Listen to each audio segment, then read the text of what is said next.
지금이라도 김수현 씨를 고소하십시오. 안녕하세요, 이진호입니다. 고 김세론 양이 어떤 이유에서 스스로 생을 마감했는지 밝히기 위한 자리가 아닙니다.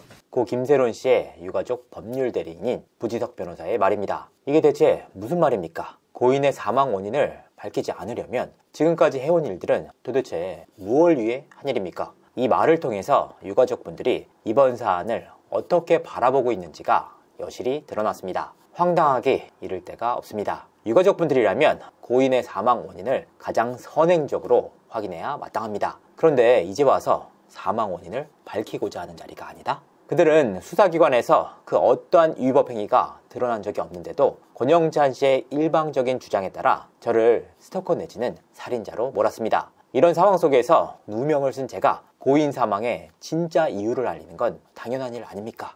불과 사망 며칠 전까지 김세론 씨의 곁에 있었던 인물은 미국 남편입니다. 김세론 씨는 2월 11일까지 미국에 있었다는 사실이 확인됩니다. 또한 미국 남편과 혼인 무효화 과정이 진행되고 있다는 사실이 추가적으로 드러났습니다. 이혼이 아닌 혼인 무효화, 혼인 과정에서 부부 생활을 계속할 수 없는 중대한 사유가 있어야 가능한 일입니다. 즉, 두 사람의 결혼 생활에 문제가 있었음을 엿볼 수 있는 상황입니다. 특히나 고인은 지인들에게 남편으로부터 폭언과 폭행을 당했다라고 도움을 요청하기도 했습니다. 이 모든 내용들이 자료로 남아 있습니다. 근데 그걸로 이제 자꾸 좀 협박 아닌 협박을 해가지고 남자친구가 조금 또라이예요. 걔는 어떻게 하다 만난 거야? 그러니까 지인 소개로 만났었는데 어, 그게 이제 시간이 좀 지나다 보니까 그러니까 얘가 평소에는 멀쩡한데 가끔씩 이제 막 불안하거나 좀 왜냐면 멀리 떨어져 있으니까 그럴 때 이제 제가 지금 카톡도 탈퇴했잖아요. 오빠가 카톡 다 계정 가지고 있고 인스타 계정 가지고 있어요. 그래서 오빠가 다 관리한단 말이에요. 이런 상황 속에서 김세론 씨는 미국에서 귀국한 지 불과 며칠 만에 세상을 떠났습니다. 하지만 유가족들은 이 미국 남편에 대해 그 어떠한 언급이나 최소한의 문제 제기조차 하지 않고 있습니다. 아니, 제가 미국에서의 결혼, 폭행, 감금 등에 대해서 알아낸 뒤에도 유가족들은 몰랐다고 수차례에 걸쳐서 말씀하시지 않았습니까? 가세연에서는 오히려 미국 남편의 편을 들어주면서 두 사람의 좋았던 관계에 대해서만 포커스를 맞추고 있습니다. 고인이 그토록 괴로워했다고 수차례나 밝힌 게 드러났는데 대체 유가족분들은 왜 미국 남편에 대해 입을 다물고 있는 걸까요? 3천 장이 넘는다는 증거는 오로지 김수현 씨를 상대로만 있고 미국 남편과 있었던 일들은 모두 신기루처럼 사라졌다는 말입니까? 이 기자회견을 주도했던 가로세로 연구소 김세희 씨는 솔직히 첫 번째 김세론 씨가 김수현 씨와 볼을 맞대고 있는 사진 공개됐을 때 그때 사실 무근이다, 왜 저러는지 모르겠다, 그 발언이 김세론 씨한테 어마어마한 상처로 왔고 그게 결국 김세론 씨의 극단적인 선택에 결정적인 영향을 미친 겁니다. 고인의 사망 원인을 밝히기 위한 자리가 아니라더니 이진호와 김수현이라는 답을 정해놓다 보니 생기는 오류입니다. 결국 김건모, 박송, 한예슬, 찌양, 은현장 등의 폭로에 제가 팩트로 반박했다는 이유로 가세연에서 저를 제거하려는 목적이 여실히 드러나는 대목입니다. 이 부분은 그간 제 방송과 가세연의 방송을 조금이라도 보신 분들은 이해할 수 있는 맥락입니다. 김세론 씨가 1월 8일 당일 제 동영상을 보고 극단적인 선택을 했다라고 주장을 하시더니 제 딸이 그때 같이 있었기 때문에 왜냐면 세론이를 혼자 둘 수가 없었어요. 네. 진짜 엄마는 24시간 동안 붙어 있지. 안 본 사람은 말도 못 해요. 지금 선생님께서도 말씀하신 것처럼 1월 8일에 이진호 방송된 그 날도 극단적인 선택의 시도가 있었군요. 있었어요. 김세론 씨가 1월 8일 미국에 있었다는 사실이 드러나자 너 언제 들어? 너 10일날 들어오지? 13일에 들어가니까 14일 도착이요. 그거 왜 겨울에 있니? 남자친구 뉴욕 살아요. 이에 대한 그 어떠한 입장도 밝히지 못하고 있습니다. 특히나 제가 이해하기 힘든 부분은 유가족분들의 행보입니다. 앞서 제가 고인의 극단적인 선택의 배경을 밝힐 수 있는 결정적인 자료를 확보했다라고 말씀드리지 않았습니까? 유가족분들 역시 고인의 핸드폰을 확보하고 있는 만큼 고인이 대체 어떤 일 때문에 힘들어했는지를 확인할 수 있는 위치에 있습니다. 고인의 지인들은 최근 제게 제보를 하나 해왔습니다. 고인의 사망 이후에도 사라지지 않았던 카톡 숫자 1이 최근 들어 사라졌다는 겁니다. 유가족분들 가운데 누군가가 고인의 핸드폰을 하나하나 살펴보고 있다는 것을 엿볼 수 있는 정황입니다. 고인의 사망 원인을 모두 확인할 수 있는 위치에 있음에도 김수현과 이진호에게만 화살을 돌리고 있다는 겁니다. 유가족분들은 김수현 씨가 김세론 씨의 미성년자 시절 만나서 사귀었다라고 말을 하면서 2016년과 2018년 주고받았던 카톡 내용을 공개했습니다. 오직 고인의 유가족들만 가지고 있었던 결정적인 증거였습니다. 가로세로 연구소는 김수현 씨의 엉덩이를 교묘하게 스티커로 가린 하의 실종 사진을 공개했습니다. 이로 인해서 성폭법 혐의로 고소까지 당했습니다. 진흙탕이 싫다, 고인의 명예가 훼손되는 게 싫다면서 각종 자료를 공개하면서도 결정적인 자료는 포렌식을 하겠다라고 밝힌 지 2주가 지난 시점에야 공개가 됐던 겁니다. 자, 이번 사안의 핵심 중 하나는 김세론 씨가 2016년 17세 시절 김수현 씨와 교제를 했는지 여부입니다. 이 과정에서 가세현 측은 핵심 증거라면서 고인의 카카오톡을 공개했습니다. 2016년 6월 24일 김세론 씨의 카톡입니다. 난 촬영 금방 끝내고 올게요. 갔다 와요.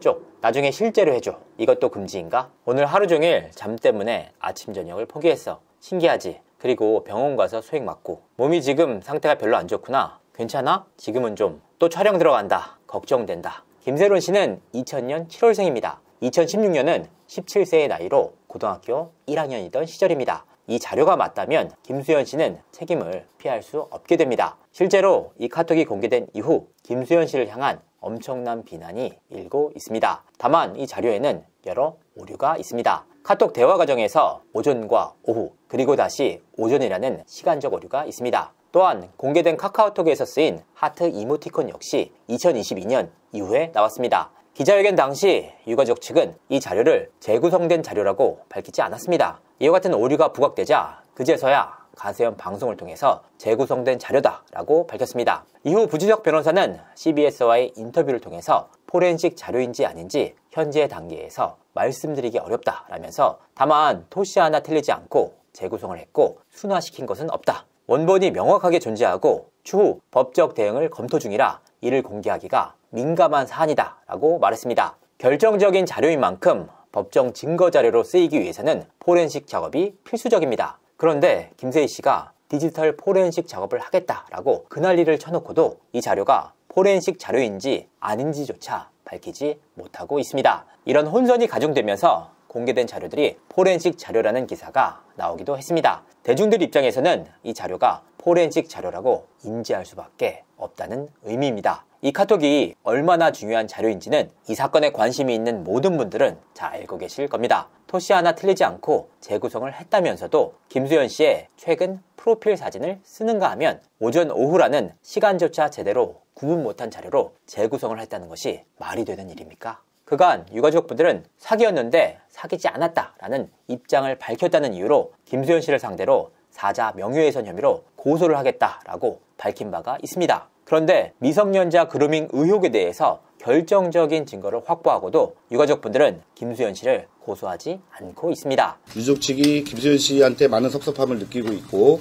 그 과정에서 법적 대응을 할지 여부는 아직 알 수 없지만 어쨌든 검토 중인 건 사실입니다. 김수현 씨 측에도요. 의제 강간이든 허위사실 유포에 의한 명예훼손이든 모든 수단과 방법을 동원해야 합니다. 그게 고인의 명예를 회복하기 위한 길이 아닙니까? 1월 8일 벌어졌던 모순된 주장에 대해서 계속해서 반박을 당하면서도 그렇게 자신감 있게 저를 살인자로 몰면서 기자회견까지 하고 스토킹 혐의로 추가 고소까지 하겠다고 말씀하시지 않으셨습니까? 어떤 이유에서인지 알 수 없지만 이진호 유튜버를 비롯한 사건 관계인들이 고 김세론 양에 대한 무분별한 사생활 폭로 및 허위사실 유포였습니다. 이에 유족들은 이진호 유튜버를 상대로 스토킹 범죄로 오늘 고소를 할 예정입니다. 이와 같은 발언 자체가 제가 공개했던 고인의 녹취와 당시 관계자와의 통화 그리고 전 남자친구와의 통화 내용이 모두 사실이라는 게 입증되는 셈입니다. 김수현 측에서 발송한 두 차례의 내용 증명이 고인의 사망에 결정적인 영향을 끼쳤다고 수차례에 걸쳐서 주장했던 김세희 씨 아니셨습니까? 그런데 저는 고소하되 김수현 씨는 고소하지 않는다? 김수현 측은 이미 김세희 씨에 대해서 성폭법과 강요 혐의로 고소를 진행한 상황입니다. 법적 분쟁이 이미 시작됐다는 의미입니다. 그럼에도 김수현 씨에 대해 그 어떠한 고소도 진행하지 못한다? 포렌식 자료인지 아닌지조차 밝히지 못한다? 정말 이해가 되지 않습니다. 지금이라도 김수현 씨를 고소하십시오.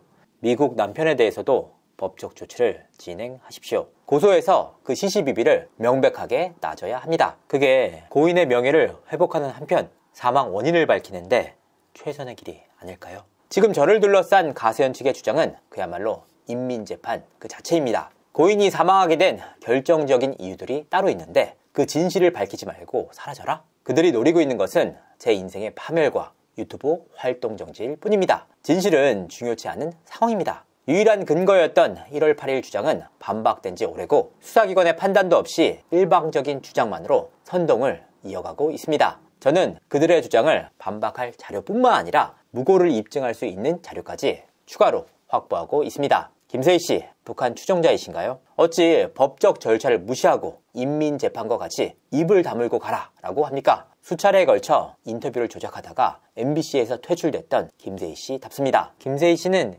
이준석의 성매매 영상이 있다고 두고 보라더니 결국엔 없는 것으로 드러났습니다. 김세희 씨의 이와 같은 행태는 아주 오래전부터 이어져 왔습니다. 김세희 씨와 오랫동안 함께 일을 했던 사람들은 김세희는 그러고도 남을 인간이다 라는 제보를 해오고 있습니다. 없는 증거도 있다 라고 자신있게 말하면서 사회적으로 매장을 시키면서 토끼머리를 하는 방식, 나중에 사실관계가 바로 잡히면 스르륵 다른 이슈로 갈아타는 모습, 김세희 씨의 전형적인 특기입니다. 한마디의 거짓말을 해명하기 위해서는 수십 장의 문서와 증거가 필요합니다. 지금 제가 어려움을 겪는 이유이기도 합니다. 아니면 말고식으로 주장하는 김세희 씨, 단지 시간이 걸릴 뿐 그 진실은 분명하게 밝혀진다고 말씀드리고 싶습니다. 그에 대한 법적 책임도 반드시 지시길 바라겠습니다. 오늘은 시간 관계상 다루지 못했지만 의혹이 제기되고 있는 포렌식 작업에 대해서도 추후 집중적으로 다뤄보도록 하겠습니다. 그리고 김세희 씨가 세이엔터 운영 당시 김세론 씨의 음주운전에 대해서 다뤘다는 제보가 이어지고 있습니다. 지금은 당시 세이엔터 영상들을 모두 비공개로 돌린 상황입니다. 당시 자료를 확보하고 있는 분들이 있다면 제보를 부탁드립니다.